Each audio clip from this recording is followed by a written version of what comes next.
the seat, that is the home seat of Atiku Abubakar. I don't know why Atiku Abubakar has not been able to play the fatherly role in that state in trying to moderate how the state moves. But the interest there is so much. And that state I'm looking at some of kind of us, maybe also the Nasarawa state. The state performed so badly during the presidential election. PW won there. They came. APC came second, but APC lost all the senatorial seats. Most of the house, I think they got just 2 House of Representative seats. So abysmal. You know, very abysmal. SDP that is. Abdullahi Sule should be a worried man right now. No, in fact, SDP that has no name, nobody knew them, just swept 2 senatorial seats and a quite number of House of Assembly seats. So I'm seeing. I'm holding my breath with respect to I can't make any prediction right now with respect to Nasarawa. So Adamawa, Nasarawa, they are places to watch out. They might be upset. And can same be said with Governor Bello Matawali of Zamfara State? I mean, he's not ready to leave office yet, is it? But he's got the likes of Daudu Lawal of the PDP, Ahmed Yahuza.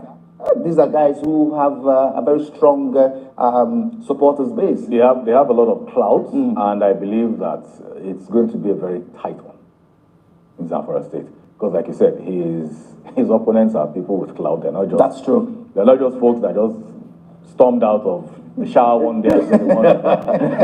These are seasoned persons. Yes, these are seasoned operatives in the political scene. They know what's going on. They have an actual base that they have been growing over time.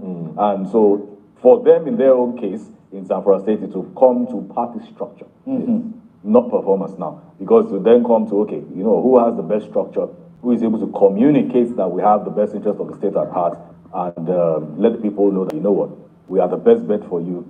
And we hope that you can take a chance on it. But they're also a very interesting state to look out for. But very, very interesting state. Bauchi State is another state that I think will be very interesting with a former Chief of Air Staff who is also contesting under the platform of the APC. Bala Mohammed knows he has a very, very strong opposition. Well, Bala Mohammed is seasoned. He has a way of. I never expected him to win in 2019. You didn't give him a chance. I didn't give him a chance, but he proved so many people wrong, including myself. Bala Mohammed is quite formidable. The former Chief of Air Staff, yes, he might have clout, but does he have structure? Now that we're talking about, and plus does he have the structure to be able to pull it off? But he contested on a platform that has a structure. No, well, the APC is not in government in that state. So whatever you are doing, you are playing a catch up. Not to say anything is not possible. But it has always had these one-time governors once in a while. So I think the North seems to be more politically active than the South. It's like the North it's like they're so. I mean, I would take them sometime for neck battles. Yes, we take them sometimes as people that don't know anything. But in politics, the North has the game. They mastered it. And so when it comes to their domestic politics, they know how to play the game. They know how to move it around. They know how to throw the dice. So I give them a thumbs up. And I like such healthy competitions. I want to see such healthy competitions in the House of Assemblies, where you don't have dominance. At least everybody that has clout has interest in that house. So that governors are put on their toes. I used to enjoy when you have a house, and that's why I like the West House of Assembly. It's a mixture. Yes. So people are, so you don't have like the River State that will be total top to bottom. Total top to bottom. They have their own and all. No, let's have something that can create. You know, so many states doesn't have minority leader. They don't have any other thing. There's no minority structure. It's not just one party. Most of them is just one party. Same direction. So I think it's time that politics become a bit more interesting and competitive. So this factor you are talking about now, it's good. If they can't get the top job, let them get good sizable members in the house, so that there'll be a very, very healthy governance in those areas. And they don't go there and become yes member. They go there because of their own ideology, and they begin to sell their own ideology. Governors will be on their toes. Let's stop giving governors open check and free ride and free reign to just free ticket to just come do what you want to do, and then nothing happens. Yes, you're in London, you're in Dubai, you're in New York for half of their term. Every day you're going to give investors that you're not scared. And you're done with the 4 years. And you're always guaranteed of another 4 years. Yes, another 4 years. The House Assembly is like a toothless bulldog, just stamp authority. You know, some governors, their budget gets today to the House today. The next day they get it out, and they sign it. No scrutinized, no nothing. Nothing. You know, so governors seem to be even more powerful than the president in Nigeria. Because it's like they have everything, the files, the revenue file, everything is in their armpit. They choose the check to sign it. So let's get a good structure at the state level. Then Nigeria will start developing, because if everything is Abuja, my dear, we'll just be taking around the clock. Okay, before we call it a wrap as far as this segment is concerned, Gombe, I think, is another interesting place we should talk about before we go on this. I mean, Mohammed Inowa, I mean, he wants another 4 years, but Mohammed Bade of the PDP and Armuga Iso of the Labour Party, they are his major albatross. He knows this. Yes. So, in his own case, does he have performance to brag with? I didn't say he didn't. Okay. But in his own case, does he have performance to brag with? So, falling back what can he sell to the case? What can you sell? Because the last 4 years, it's not like it's actually nothing is hard of him. so I'm falling back on party structure. I'm not sure how much of a cover that would give him. Honestly, I'm not sure. And you would be surprised that the Labour Party effect from the presidential election could take hold, could play a role in this, and he could get knocked off his feet in the twinkle of an eye. So Gombe, very interesting dynamic that I'm going to see there. But I mean, it is quite appalling if we're being serious. I mean, the 4 years and you can't really brag about your performance in the first term of office, and you think you've earned another term. I think if people have had enough of being taken for granted, and where they have other options, even for some people, even those options are unknown to them. As long as there are other alternatives, people are willing to explore those alternatives. And that's what we've seen in recent time. And I think the people of Gombe may be willing to explore those alternatives. All right. Before I say goodbye, I mean, how well do you think Ibikunle Amosun support, you know, for a certain B Otegbeye would have? B Otegbeye is the Labour Party, and Ogun State was speaking now. Yes, I know. You know. B Otegbeye picked the Labour Party. I mean, Labour Party tickets. I doubt if they can make any much impact. Amosu was embarrassed in the last 2019 with the man he supported, and not because Dapo has anything to brag about, not anything substantial, considering Ogun State and its proximity to Lagos State, the spin-off effect and the revenue profile now in Ogun State. Not that Dapo has anything serious to brag about, to show, but I see a split of vote between the PDP and the Labour. So that might work in favor of Dapo. And again, his own side of the side of Ogun State, the Jebus and the Remos, they might also give him massive support against the Egba and the Yewas. So if that plays out, then Amosu is a formidable candidate. Yes, he is. He's a formidable candidate, but they will not want to shame. I think Ogun State will not want to shame the president-elect. So maybe on that sentiment, he might not only have his way, but not because he has anything substantial to show. All right.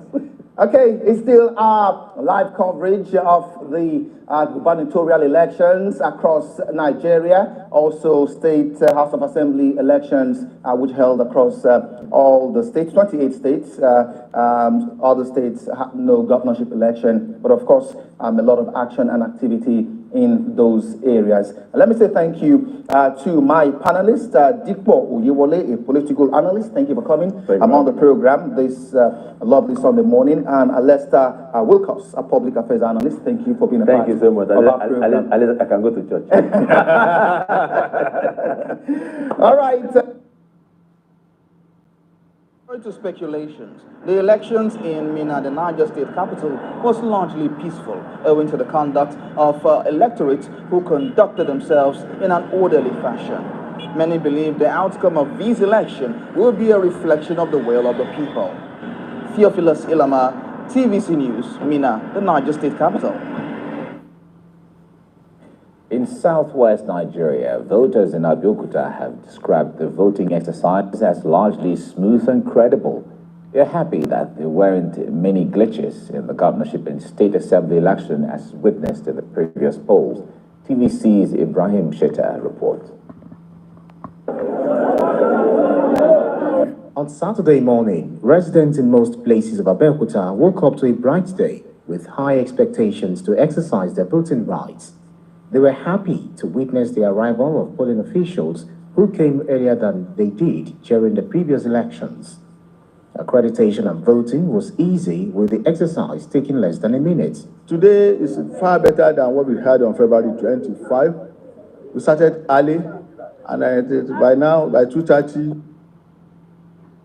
The major problem, not even because I felt like probably with the poor power supply in some areas, we're going to have, when the beavers machine run out, it's going to be hard to bring it. But all that wasn't a challenge. There were power banks as extra power source for it. So from the polling units that I monitored yesterday, from the get-go, beavers machine were working and then accreditation. So there was no problem with that. It actually functioned better yesterday. In fact, polling ended quite early yesterday in a lot of polling units that I monitored, and like I earlier shared, it's because of the low turnout of voters. So the beavers machine were there, people were waiting, the electoral officials were there waiting to get people, and then by like before 2 o'clock in some polling units. No, the way it is good. It's good. The point is, see, in fact, someone spoke, so I think there was, I can't remember this politician that spoke about the issue of unity and uniformity. We are mistaking them. We want to be uniform in everything. Unity. Exactly. That is not what unity is. The point there is that we are peculiar people. And when we bring our differences, you are different, I am different, and we bring everything to the melting point on the table, it gives us even strength. That's strength in diversity. Exactly, strength in diversity and all of that. So the point there is that we should emphasize in the unity in diversity instead of uniformity in diversity. The point there is we shouldn't even all be uniform, because the peculiarities of things, we were talking about queues for things in the north. If you come down south, whether it's a Muslim woman or everybody queues in the same way, that's what's peculiar with the people. So the point there is, when it comes to state governments or government election and all of that, it's a beautiful thing that we're seeing at least about 8 states now not having their elections in the general cycle, which is a good thing. But the one I want us to talk about is Abuja, the Federal Capital Territory. That has no governor. That has no governor. No other assembly. Exactly. But the point there is, the Constitution in Section 299 recognizes Abuja as, or sees Abuja as, or like, okay, let me use the word like, a state. It gives it a recognition. It gives it a recognition of, so it can be seen depending on circumstances and the issues at hand. So the point there is, the original indigents of Abuja are saying that, well, they are being disenfranchised in one. They are also being discriminated upon against when you talk about governance in that context. There is no governor for Abuja. Of course, they have a minister who is appointed. He's not elected. They have a senator who is elected. Fine. But they have people in House of Assembly and House of Rep. Do they have a House of Reps? They should have. If they have a senator. But the point there is that have. they have local government chairman. Chairman as well. But that's it. They don't have a state house of assembly. They don't have a governor. And they feel that when others are talking about their governors, who do we talk about? It is a minister who is appointed that we talk about. To answer the question, right? Abuja has been christened constitutionally as the Federal Capital Territory. The territory of the federal government. There's a place in India, they call it Pondamali. You pass through Chennai, my city of birth, on your way to Pondamali. Pondamali is a federal area. So a lot of things that you cannot do in Chennai, they are allowed in that place. For instance, in Chennai, for you to drink alcohol, you must go underground. Wow. But in Pondamali, they freely sell alcohol. You know, so these differences are just there. Abuja is a federal capital territory. The government call it federal capital state. So because it's not a state, it will not have all the features of a state. The complete features of a state. It can't. It's under the administration of the Federal Capital Development Authority.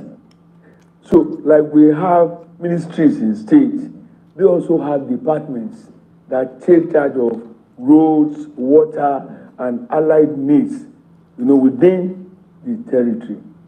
For the natives, I feel for them, but then you don't have to be like them.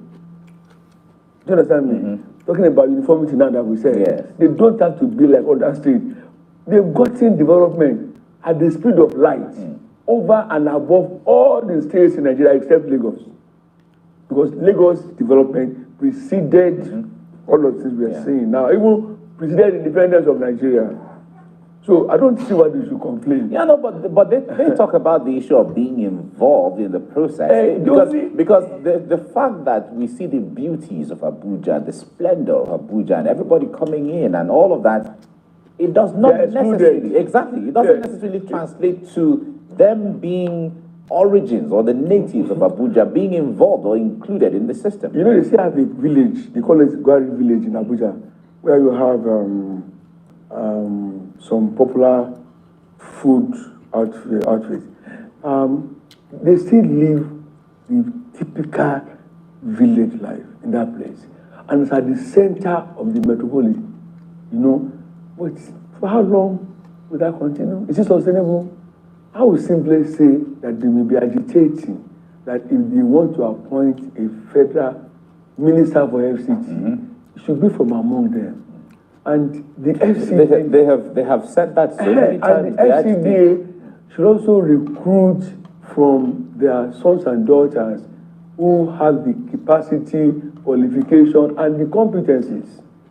I think with that, they will be more comfortable. Right. Unfortunately for them, the fact that your man is the president may not translate to development at your local level. No, of course. We have my townsman, 8 years was our president, and the road from Abeokuta to Lagos wasn't what it should be.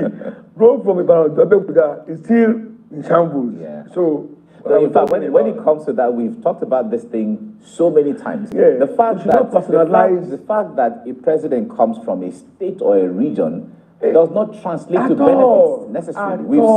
We've seen Kano State that has produced General Sani Abacha. We've seen Sokoto State with we've seen Niger State. We've seen Niger State. IBB and Abu Salam. We've seen Katsina State produced 2 presidents now. We've seen Bauchi State, Tafawa Balewa. We've seen Anambra State, Nnamdi Azikiwe. We've seen Abia State, Aguiyi. We've seen Bayelsa State, Goodluck Jonathan. And so on. Go there and see. I would have thought that today, Lagos to Abeokuta would have been a 6-lane expressway. Even 10 lanes. And Lagos to Abeokuta to Ibadan too would have followed the same pattern. And of course, the road from which that leads to Shagamu Expressway too. But those, they will now tell you it's a state road. It's a truncated, whatever. That's not it. Development should move away from those sentimentalities. Should just attack the problems and then bring it about. Till today, I still will not drive along Abeokuta Sango-Ota Road. Unfortunately, the man in question has his farm around the axis, which again will have been enough motivation for him to have addressed that perennial problem. So for me, whether your son or your daughter is there or not, mostly may not count. All right. Well, I think when it comes to the issue of Abuja people, the natives, it is the same thing that those in Washington, D.C. Have been agitating for so many years. No, but that's how it is. It's the same thing. We've seen protests from natives of Washington, D.C. every time talking about the fact that they have been, excluded from the system. They want to also enjoy the status of a state in that context. But I think it's the same way. There is a way modernization and growth deprives you of certain rights as indigenous, and you must have to live with. For instance, we grew up climbing Olumorok. The governor came and put lifts. Yes, now the fun was in the climbing, because at every point you are tired, your breath starts failing, you will stop, and then you continue. By the time even the experience of by the time you get to the top, the feeling of accomplishment, and you are seeing the entire Abeokuta, and you are there.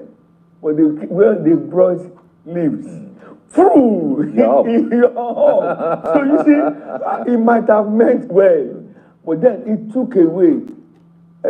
Apologies to the band. The cocoa of climbing Olumoro. No, but those who want to climb can still climb. No, you won't want to. Well, you can see, my brother, you're natural now. It is said that, well, things have changed. There's modernization now. So why should we always have it the hard way? Why should we always have it the hard way? Why don't we just have fun? It's not having it the hard way. It's just the experience. That's the experience. Yeah. I remember when my friends came from outside Nigeria and they said, Olumoro, okay, and we went there. I grew up in Abeokuta, I was born there, and I've gone through that place several times. So for me, it was a familiar terrain. They came so mouthy. We will climb, we will climb. We didn't get to one corner. And then I just looked back, and they were so far behind. So we need to preserve certain things. They call them heritage in some places. Elsewhere they call it heritage. So because they form part of our history. And even they form part of the people that we are. Because it's not just the person. Your culture, your way of life, the food, the language, your clothing, all of those things form part of a people. That's now let me seal it for you. Everything you have said, they are embedded in the language. That's why I tell people, when they say define language, they say means of communication. I say no, it's a basket, it's a warehouse accommodating the value, the knowledge of a particular set of people. It's interesting, I must say. All right, now let's talk about the issue of, because you talked about culture now, let's talk about the issue of ethnicity and religion in politics. We have seen that over the years, you see how attached an average African is to his culture, ethnic, whatever the thing is. We've seen how religion has had a very strong hold in our lives, where the pastor or imam tells you anything, you don't question it, you take it home like a sinker. We've also seen how we revere our traditional rulers, respect them even more than the politicians who are the constitutional leaders. And when the politician or the political leader comes and says anything, well, you take it with a pinch of salt, but you just agree, it's just sycophancy. But a traditional ruler, you revere the person so much, if he tells you do this or don't do this, you follow. That's sacred. But the one for the pastors or imam, that one is seen as divine. It's another level altogether. Because they represent God. Good. So when we translate that into politics, one would say that it should have been a positive approach to politics. But in politics, we don't see a positive mix when ethnicity plays out and when religion plays out. Exactly. I had a lot of fears for Asiwaju over the Muslim ticket. For me, it wasn't anything. My concern is good governance for Nigeria. okay, where I won't have to borrow money to pay my daughter's school fees, where I won't have to sleep at petrol station to fuel my car, where I won't have to buy data at throat-cutting rate and all of that. Well, here was this person who said, this is the man I'm flying with. And so much man hours, quality hours squandered debating the for and the against. It now came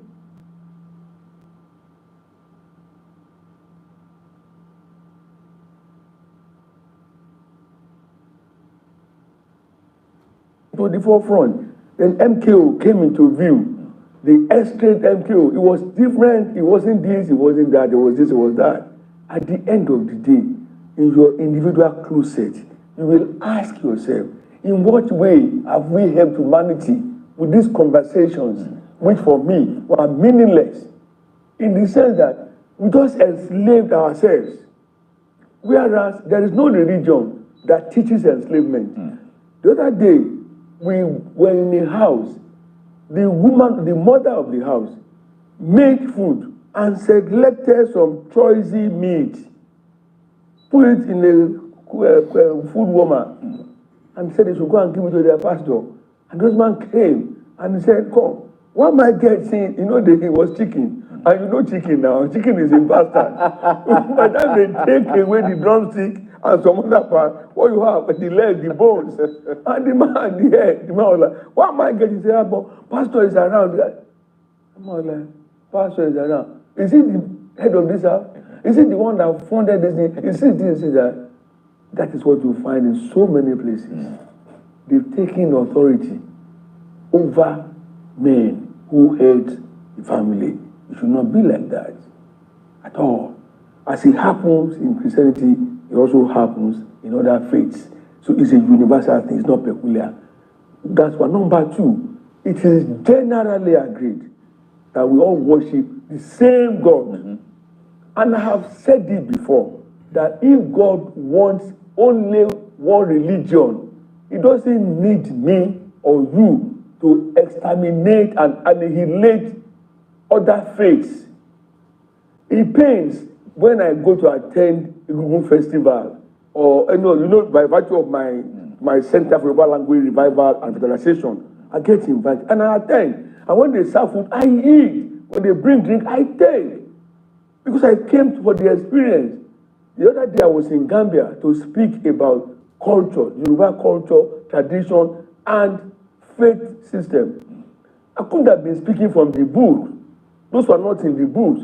I spoke from my experience. And it made sense, to people that listen to me. So the same way, if we agree that it's the same one God, but of course with different worship system and perhaps language as well, why do we still bring differences in between ourselves? That you will not want me to marry your sister because I'm a Christian, and your family is, we are Muslims. These things are divisional weapons. They separate more than unite us.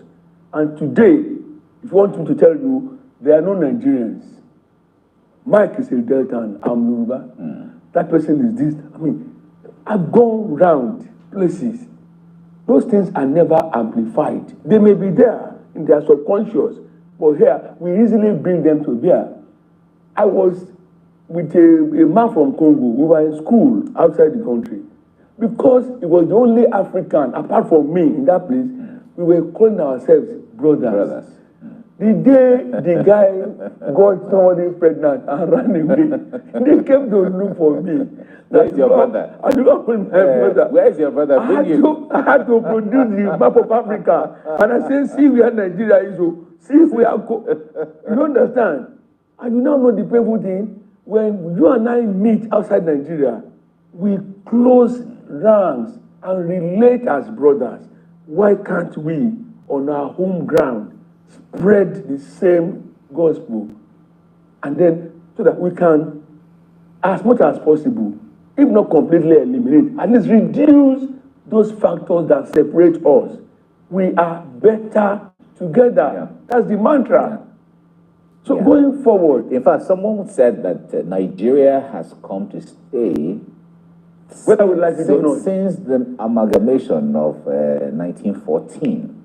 Nigeria has come to stay in such a way that the tribes that are in Nigeria will remain until the end of time. Nothing is going to change that again. Are you telling me we will have Yoruba nation and then there will not be Biafra? Exactly. No. So by now, we should be fashioning out ways of bonding. And then to erase those lines that separate us. Like it's done in Rwanda, where there is no Tutsi, there's no Tutsi, well, Rwandans. But just Rwandans. Yeah. But the point there is, Nigeria is far, because of our experience, our development, our experience. Nigeria is a makeup of too many different factors than countries like Rwanda, for instance. Of course, one can pick and then a few other. There will be some other tribes too, but no, there are not significant. There are some other. What I want to say is, Adamawa State alone has 64 ethnic groups. At one state in Nigeria, so Cross River also has so much. Now, if they say they want to separate, how many countries will they have in one?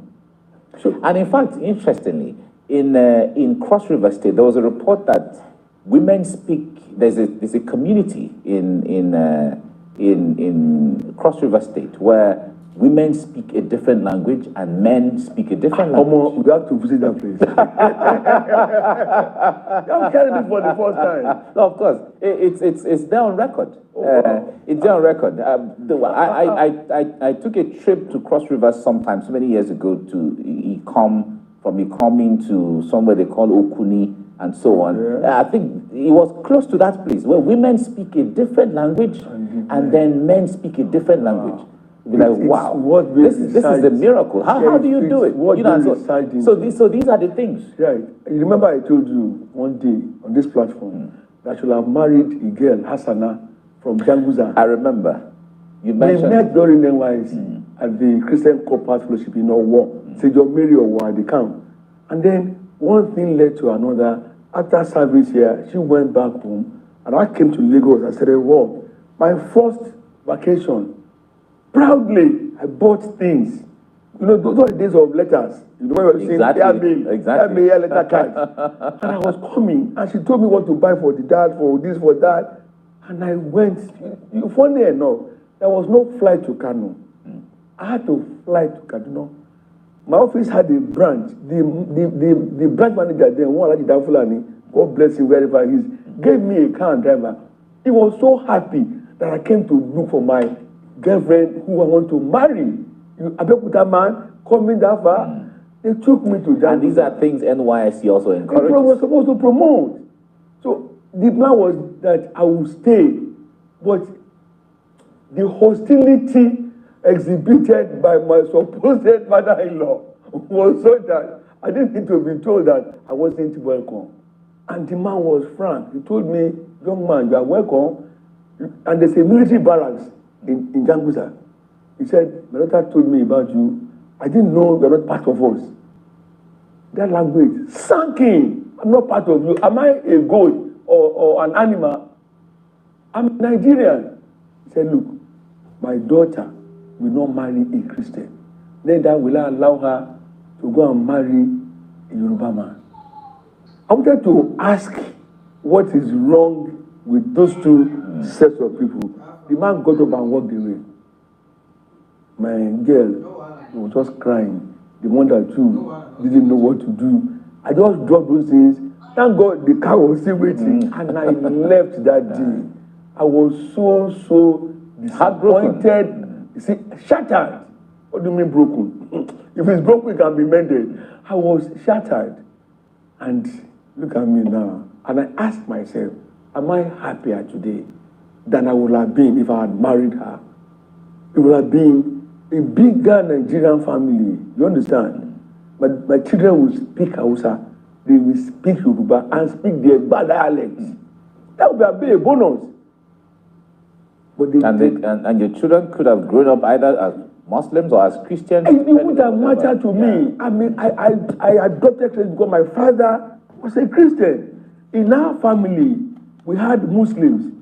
until few years back, the only man in my mother's side who would tell me, close your eyes and follow me, was a Muslim, because he was very straight. He was a Muslim, very straight, clean, of high integrity. So we need to begin to disabuse our minds and begin to build fences, bridges across the divide, and see how far we can go in erasing. But how far do you think NYSC is doing in that? Because the point there is, when it comes to national integration, success rate is not what they expected. But it still has a lot of. But I just give you an example now. I mean, I still see myself as a victim. I was in Ondo State for NYSC. So beautiful an experience that if I'm asked to come and serve again tomorrow, I will readily go back. Forget my age. Yeah, I enjoyed my NYSC year. Don't make me imagine in the khaki that they wear. We will go to Okesha. There's a market, Okesha market, and then they will give us yam free. They will give us pepper free. Just put on your NYSC top and the shokoto, that bottomless shokoto. Yeah. We were treated nicely. There was a boy, I was in a girls' school, Immaculate, and I was teaching that girl because she showed interest. Every Monday morning, the mother would send me 5 liters of ogogoro. Meanwhile, I wasn't drinking, but I had a friend, an architect from Benue, Bemba. Okay. The moment he leaves his workplace on Monday evening, was coming to my house to carry that thing and take it away. And then we were warned. People from we were warned.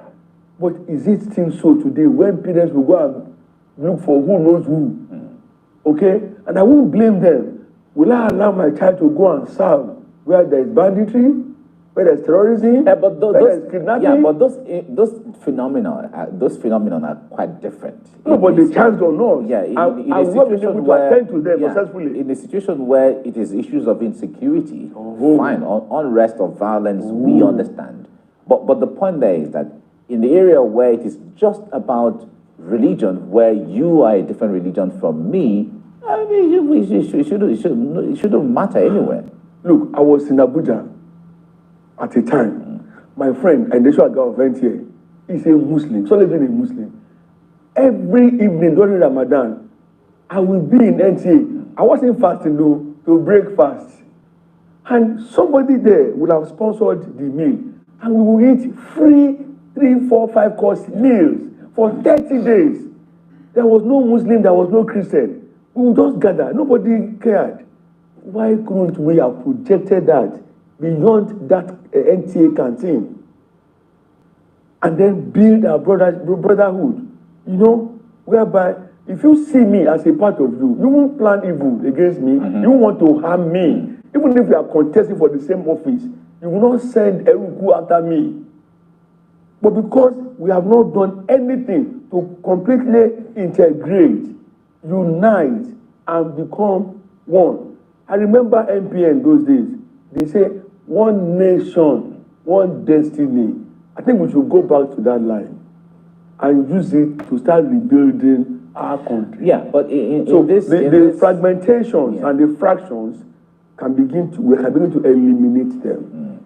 Well, in politics generally, like in the political parties that are the physical organizations that propel politics, how do we begin to build this, creating a melting point where it doesn't matter whatever divide your orientation you have, just come in, so long as you are a Nigerian, the laws are there to say this must at least be for Nigerians, so you are a Nigerian, and that is what matters. It shouldn't be whether you're from anywhere. How do we begin to inculcate that? How do we begin to get prepared for the gains of Now, the problems we have today, if you want to agree with me, were amplified by military rule. Yeah. So much so that it will be obvious that people from certain part of the country must naturally be head of state. Then certain portfolios also reserved for some parts of the country where others will not benefit. what happened? Some people started changing their names. Okay? Changing their names and even changing their faith so that they could be promoted. They could have career advancement. Otherwise, they will be stunted. Before you know, they will be retired into penury. We didn't look at that thing very critically. I stumbled on it while I was researching into global peace and security using Russia and Ukraine as a case study. And I said, back home in Nigeria, oh, we still have this problem. And why are we not doing anything? We have to do something about it. We have to. I will look forward to the day that Yaradua Center will invite me to come and speak on Yoruba language, culture, and tradition. Whereby the misgivings that the people there have about my tribe can be erased. And then we too can say, okay, come to Lagos, come and speak to us. If you can, now, the funniest thing is, when we meet at eateries, we eat the same food. We eat the same food. I mean, and in some cases, though it's not as I would have loved, we intermarry. And going to a family where the father, the mother are from different tribes, you will be amazed. If you can maintain that unity at that micro level, why not expand it? This Muslim ticket of Ashiwaji, do you see it as a step forward in demystifying some of the things that some of the primordial sentiments that people have? Because you mentioned it earlier. When that came up, a lot of people, the controversy, the debates, and so on. But now, yes, men of God raining curses, saying that they want to Islamize Nigeria. Is it possible? We are too vast. We are too enlightened. We are too educated. No, it's not. I mean, how can you railroad me? I told you, my choice of showing interest in Yoruba language drove me into getting into Yoruba tradition and culture, whereby I attend all those festivals of Egungun, of Shogo, Ogun, and all of. And I told you, I wasn't born in an hospital anyway. I was born in the shrine of a Babalawo. I don't have a birth certificate. So, you understand me?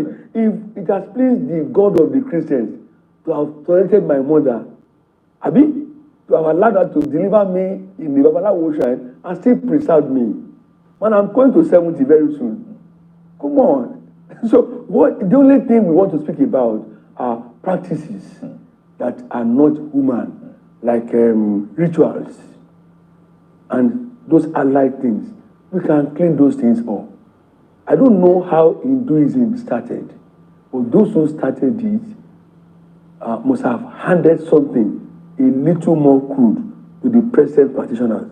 They've refined it.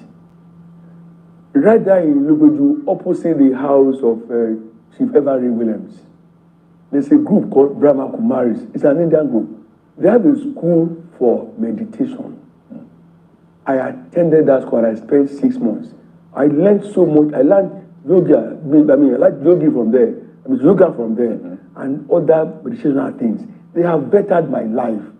When we got there, the woman there said, if you are a Christian, when you are living here, you will be a better Christian. If you are a Muslim, you will be a better Muslim. And if you worship the sun and the moon, look how you will get better. And truly, those things happen. So as part of Nigeria's reinvention, we must also begin to look at religion. The plank of religion is fellowship. So it shouldn't be limited to people of your faith. How do I know that you are preaching love when you will not show love to me? Islam, when they say salam, it means peace. Sometimes people will call me and I will say, Assalamu alaikum. Some people will call and say wrong number. I allowed them to play the game and I was enjoying myself, laughing. Assalamu alaikum. Is it an insult? Is it an abuse? No. Like you call someone and say, oh, praise God. Or he says, hallelujah. You don't have to take offense at those things. I mean, let's stop discouraging our children from marrying whoever they choose to marry. Let love flow naturally. I cannot carry cutlass now to say I'm going to cut somebody's neck in Abia. I had a friend, Martin Sunegbu, from somewhere in a village called Okwai-Hedi, very close to Esinifiti in Anambra South, Nnewi South. For over 5 years, I was spending Christmas with him there. And I would leave my family and drive to that place for Christmas. They didn't harm me. I enjoyed myself. His death put a stop to my pilgrimage, annual pilgrimage or voyage to Anambra State. Of course, I also recall in my primary school, one of my best friends at that time was from Isukwato in Abia State. So we used to be like twins in secondary school, in primary school. We've never forgotten each other up until today. So the point there is, all of those artificial divisions. God bless you. You are them. Them. I think they do us a lot of harm, because on daily basis, if it is food, like you say, we eat the same food. If rain falls, it falls on all of us. Maybe if whatever we do. Maybe I can throw this in. The train and BRT bus accident. Did anybody ask if the doctor that came to rescue them was Igbo, Fulani, or Hausa? Did it matter if the victim was Igbo, Hausa, French, or Chinese? It didn't matter. At that time, collectively, rescue efforts were brought in without division. Yeah. And look at the way they were praised. That is Nigeria I want to see. Today, with a friend from Uzoro in Delta State, I have a farm, a cassava farm, and we are planning to have a plantation farm as well. And I told him that if it works out, I might retire and die and be buried in the Delta State. It didn't matter. It didn't matter. Exactly. It's okay. Let's go to Ibadan, your state, where Sarah Yeku, our correspondent, is there, who's been monitoring election there. Sarah, good morning. It's a new day. And yesterday, I recall when we spoke, you brought us close to the people there with all the enthusiasm. And at least before the governor voted, we saw how people were enthusiastic and happy to vote. Tell us this morning, how satisfied are the people with the entire process that took place yesterday? Mike, of course, it's a good day, and it's interesting that we're witnessing today.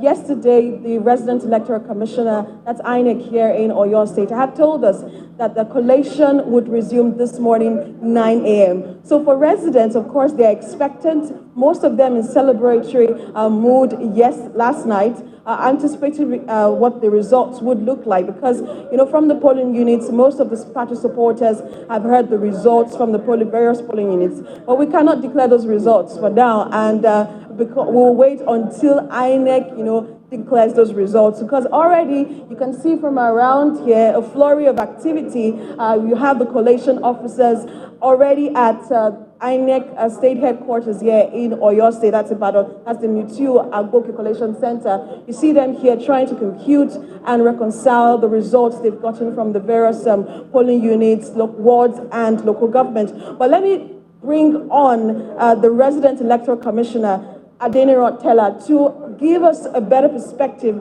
as to what we're seeing at the state headquarters this morning. It's good to have you join us. It's busy right now, and I know that... Yes, sir. Sorry. Good morning, sir. I know that you're very busy. I know that this is a busy day for you. I know that a lot of persons are expecting the results to be announced today. What can you tell us? As you can see, there has been a kind of tremendous improvement over the presidential election, ranging from the preparations in terms of the logistics, transportation plan, deployment of our security personnel and the pool officials, which now led to the commencement of the election on time, and we rounded up on time as well. So as we are now, we are about to start the collation. We have received our 27 local government results now, and we are about starting the collation of the results. And the rule of the engagement, the details will be given to you by the collation state officer. Why didn't we start collation last night? You said what? Why didn't we start collation of result last night? I know we received a single result from the local government. Was there any reason? Not until 1 a.m. when we began to have about 4 local government results. What was the reason given by the various local governments? We have not received any result from the local government. No, I'm asking that based on the reports you've gotten from the various local governments, what were the reasons given that they could not bring the results to Ibadan, the state capital? As I'm speaking to you, I am at the state office. We did not receive a single result from our local government. Not until 1 a.m. that we began to see 4 local governments results. So we could not even start because virtually everybody who happened to be the security agencies, the stakeholders, the party agents, and the media, they were not there to be found by the time we got a result. And we could not even start, not until we have the instance of every members of ISIS in place. Thank you very much, sir. That's the Resident Electoral Commissioner giving us an update as to what we saw last night, because last night we're supposed to begin the collation of results here in Ibadan, but we could not start that process until this morning, 9 a.m. So from what you see, we're expecting results from 33 local governments, and already, just like the Resident Electoral Commissioner said, we have 27 local governments in. So anytime from now, we're going to be having results being reeled out from the various local governments. So Mike, our fingers are crossed, and just like Ibadan people, we are waiting for INEC to announce the winner of this election. Mike. It's quite interesting. We saw how one can only imagine the demand on the Resident Electoral Commission on the day. We could see how he was going. They're trying to toss him up and down because they need him here and there. But at least it was good. He was able to speak to you, to bring you the information that you required. Now, speak to us from the areas that you monitored yesterday. The Beavers machine is at the core of this election, and a lot of persons said it was an improvement of the presidential election. What did you monitor when it comes to the functionality of the Beavers machine? For most of the polling units we visited in Ibadan and on the outskirts of Ibadan, and from reports that we got from other INEC ad hoc staff,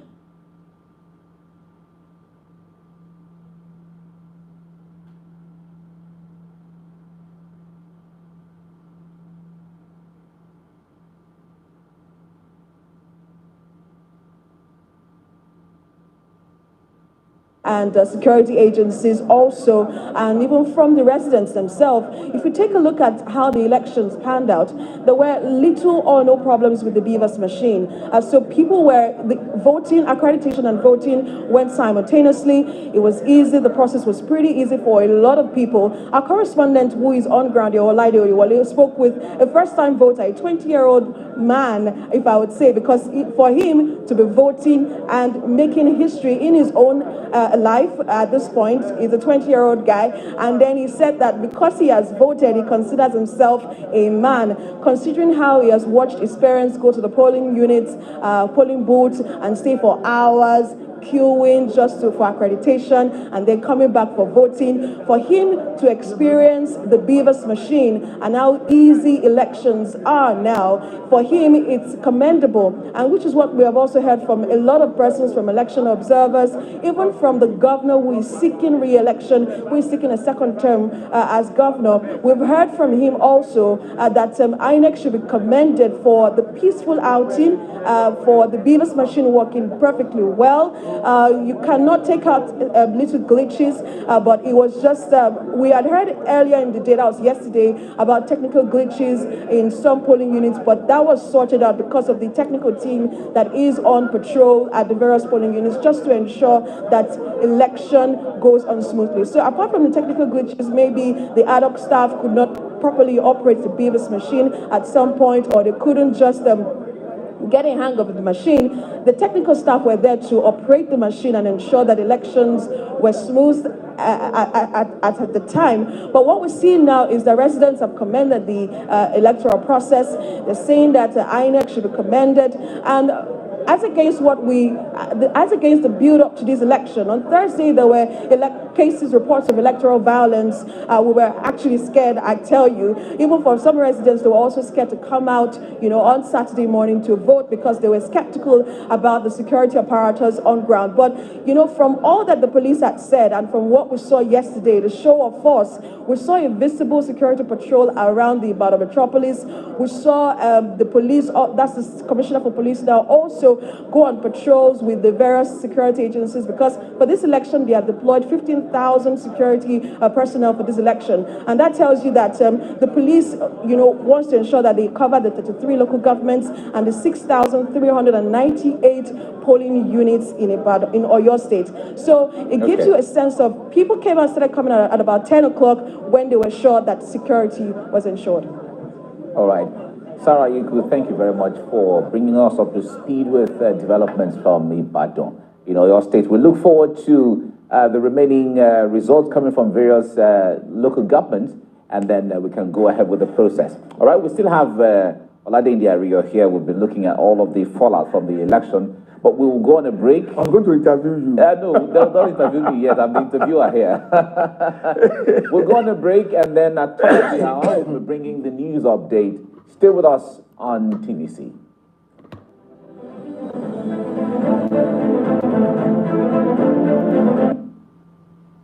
What do you mean? What is the difference between me and you? Oh, okay. Go back, be very careful. do I,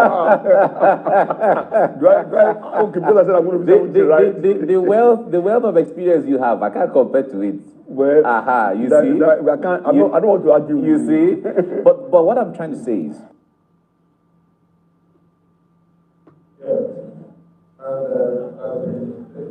thank you very much. Please fill the appropriate form. Okay, thank you. And make your submission.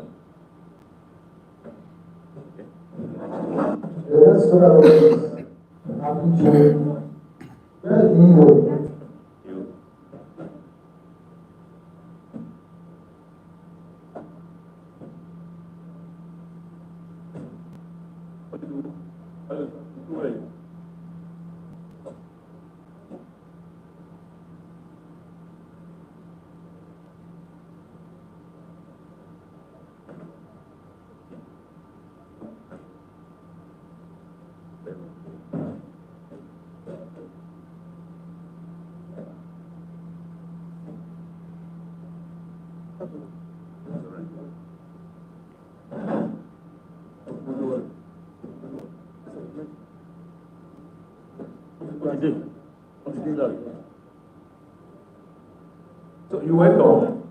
Thank you. Please introduce yourself. MONETIZED. My name is Elevide Adoke, the electoral officer for Afikyo local government. I am Professor Ikeji Shola Showole, University of Ibadan. I'm the LG Collation Officer for Afikyo local government area.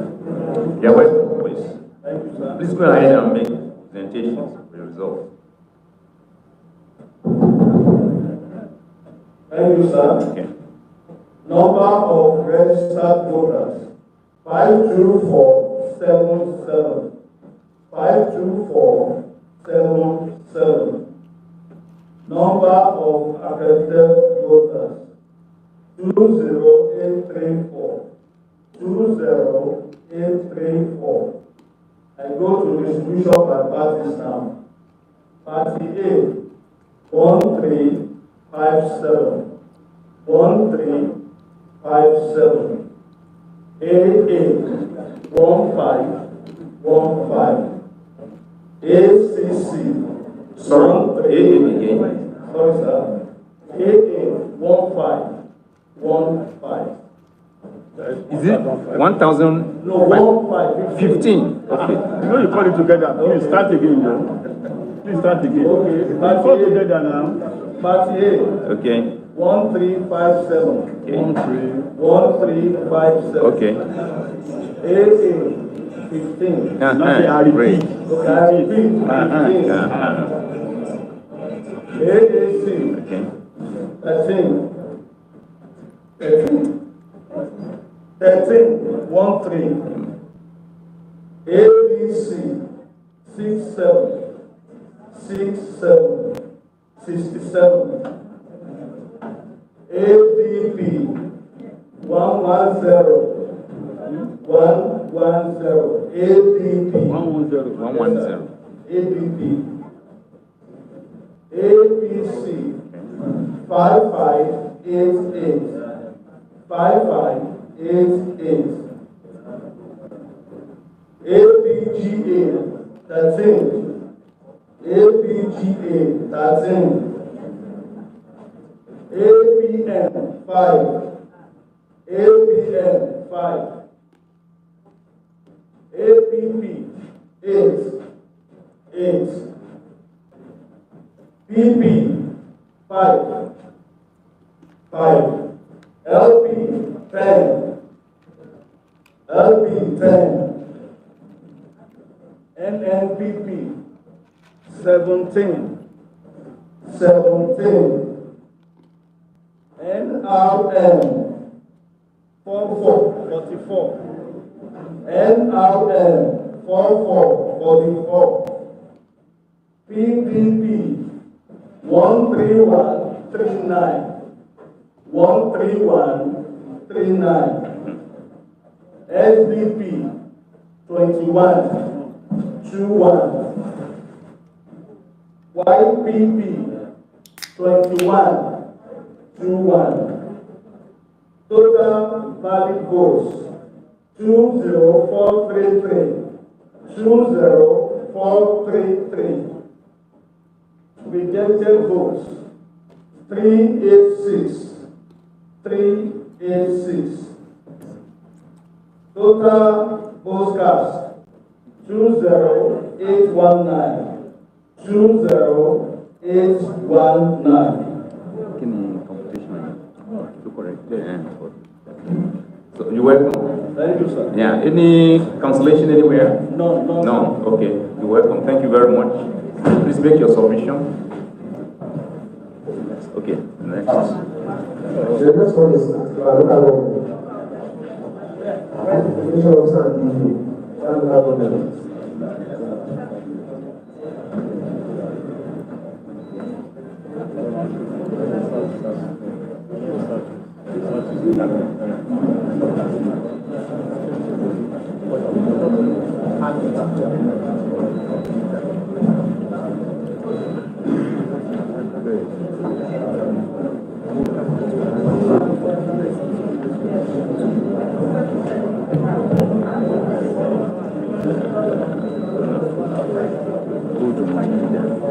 My name is Gubernatorial. The electoral officer. The electoral officer at the local government. 01. Okay, it's a mistake. 01. Thank you. My name is Ganiyu Sadi of the University of Ibadan. Welcome. the LG Collation Officer at the local government. Thank you. Thank you, sir. Please go ahead with the presentation. The total number of registered voters is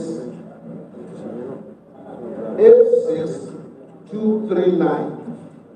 86,239. Accredited voters 28016. 28,016. Party A has 1113 votes. 1113. 1,113. Okay. Party AA 8 votes. 8. Party AAC 51. Party ADC 65. Party ADP 107. 107. Party APC 7484. 7,484. Party APGA 1515. Party APM 1717. APP 57. PP 9. LP 15. NNPP 13. NRN 66.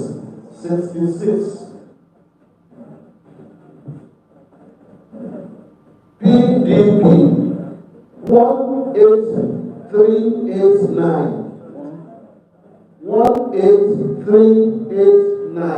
18,389. SDP 1515. YBP 1313. Total valid votes 27437. 27,437. Rejected votes 409. 409. Total votes cast 27846. 27,846. There is an incidence of cancellation of votes in one unit. Okay. That's Ward 8, polling unit 8. With number of registered voters as 502, and PVC collected 474. The cancellation was due to overvoting in the unit. Thank you very much. You're welcome. Thank you. Make the necessary submission, please. Thank you. The next one I want to call for only I think the video is available. Yes, sir. Must be one.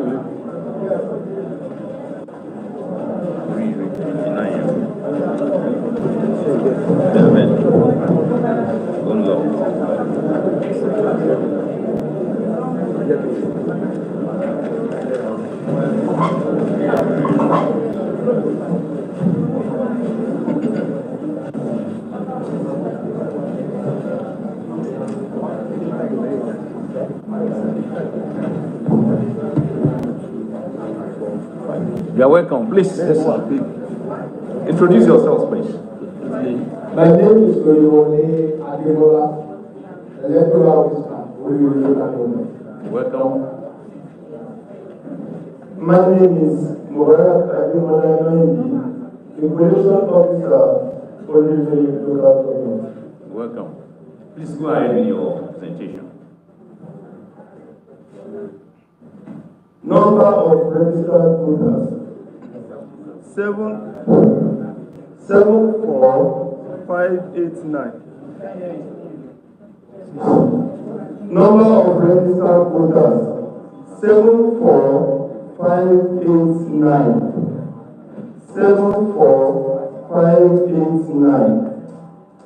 Number of accredited voters 26348.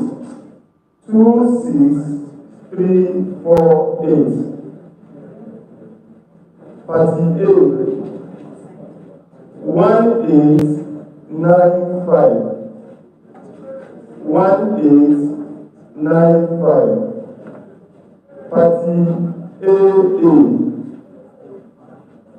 1414. Party AA 14. Party AAC 14.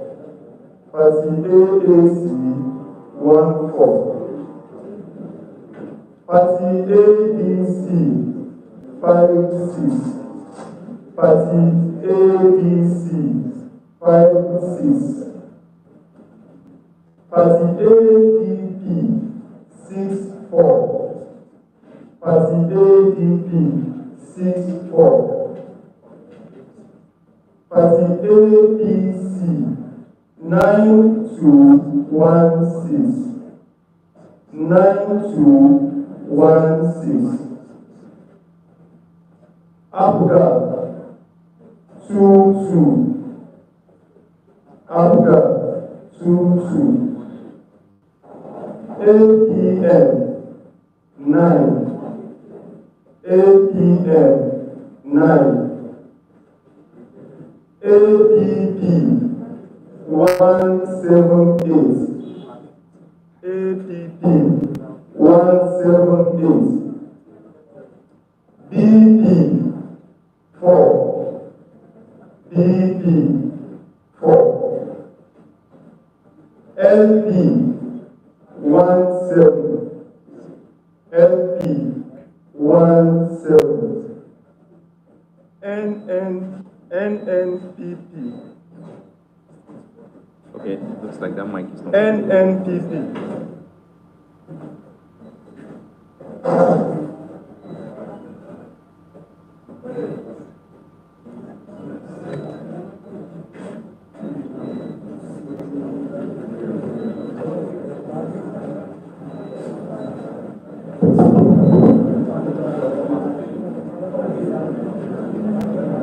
NNPP 7. NNPP 7. NRM 38. NRM 38. PDP 13767. PDP 13767. SDP 752. SDP 752. YPP 10. YPP 10. Total valid votes 26063. 26063. Rejected votes 284.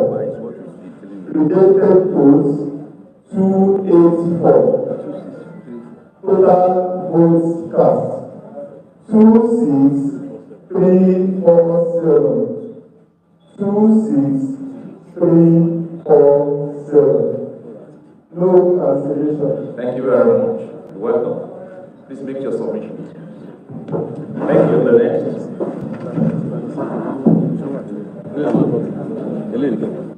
The next government is Southwest. By the Southwest. Leo Joseph, please.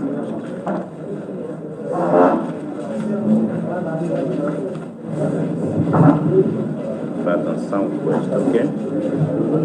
You are welcome. Please introduce yourself. My name is Odewale Gogwelola, the electoral officer for Ibadan Southwest Local Government. Thank you. Thank you. Welcome. My name is Dr. Michael Akiade Alatushe. You're welcome. Please go ahead with your presentation. Thank you very much.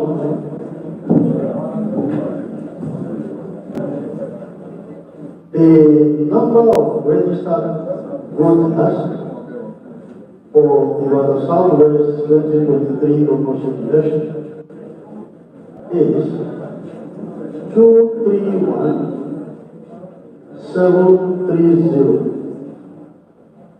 231-730.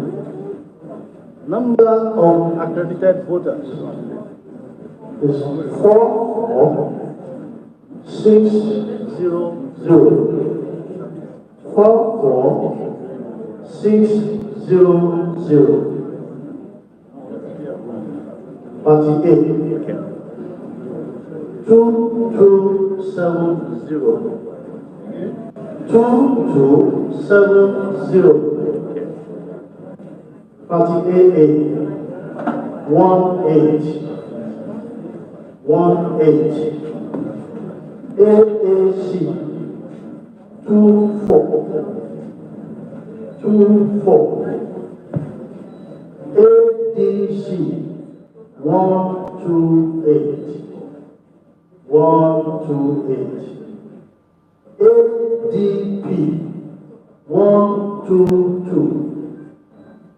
122.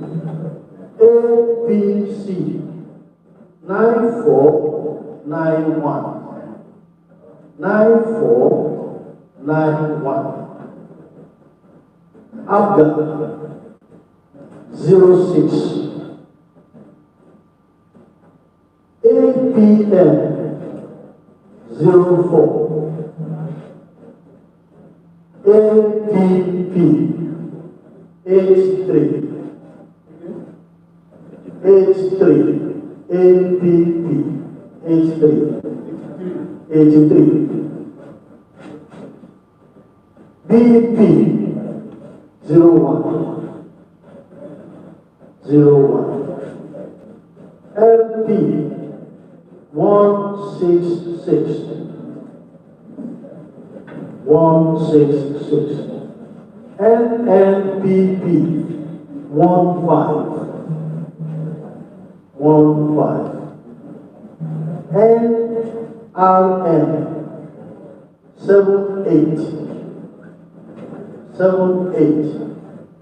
PDP 31273. 31273.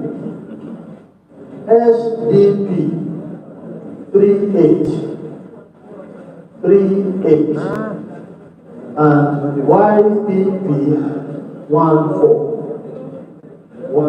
14. Okay. Total valid votes. Total valid votes is 43731. 43731. Numbers of rejected votes 849. 849. 849. Total vote cast 44580. 44580. Thank you very much. You're welcome. Any cancellation? Yes, there is one cancellation polling unit. Okay, the reasons? The reason is simply for overvoting. Overvoting, okay.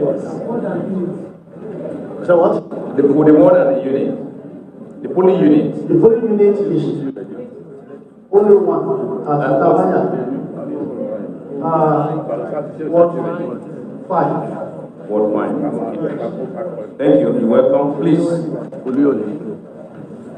Please make the necessary report on this and submit accordingly. Thank you very much. The next collaboration is we have the officers and the official side.